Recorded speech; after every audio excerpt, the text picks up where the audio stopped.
പാലക്കാട് മണ്ണാർക്കാട് അലനല്ലൂരിൽ വീട്ടുമുറ്റത്തെ കിണർ ഇടിഞ്ഞു താണു. മുള്ളത്ത് തെരുവിൽ ശാന്തിയുടെ വീട്ടുമുറ്റത്തെ കിണറാണ് ഇടിഞ്ഞത്. മോട്ടറും അനുബന്ധ ഉപകരണങ്ങളും കിണറ്റിലേക്ക് വീണു.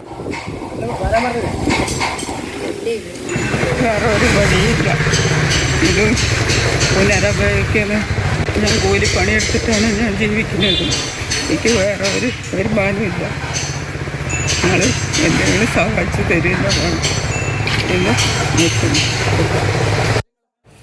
കൂടുതൽ വിവരങ്ങളുമായി ഗോകുൽ വി.എസ്. ചേർന്നുണ്ട്. ഗോകുൽ, എപ്പോഴാണ് ഈ കിണർ ഇടിഞ്ഞു വീണത്? ഇപ്പോൾ ആ വീട്ടുകാരുടെ പ്രതികരണവും നമ്മൾ കേൾക്കുന്നുണ്ട്. മഴ ശക്തമാണോ ഇപ്പോഴും? ഇന്ന് രാവിലെയാണ് ഇത്തരത്തിൽ ഒരു പാലക്കാട് മണ്ണാർക്കാട് അലനല്ലൂരിൽ സ്കൂളിന് സമീപം ഉള്ള ഒരു വീടിന്റെ കിണർ ഇടിഞ്ഞ് താഴ്ന്നത്.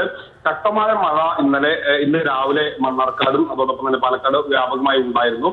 ഇതിനെ തുടർന്നാണ് ഇത്തരത്തിൽ കിണർ ഇടിഞ്ഞ് താഴ്ന്നത്. പുതിയതായി നിർമ്മിക്കുന്ന വീടിന്റെ ഭിത്തിയോട് ചേർന്നാണ് ഈ കിണറുള്ളത്. ഏകദേശം 10 കോൽ ആഴമുണ്ട്. അത് ഇടിഞ്ഞതും ഈ മോട്ടറും മറ്റു ഉപകരണങ്ങളും എല്ലാം താഴേക്ക് പോകുന്ന സ്ഥിതിയും ഉണ്ടായി.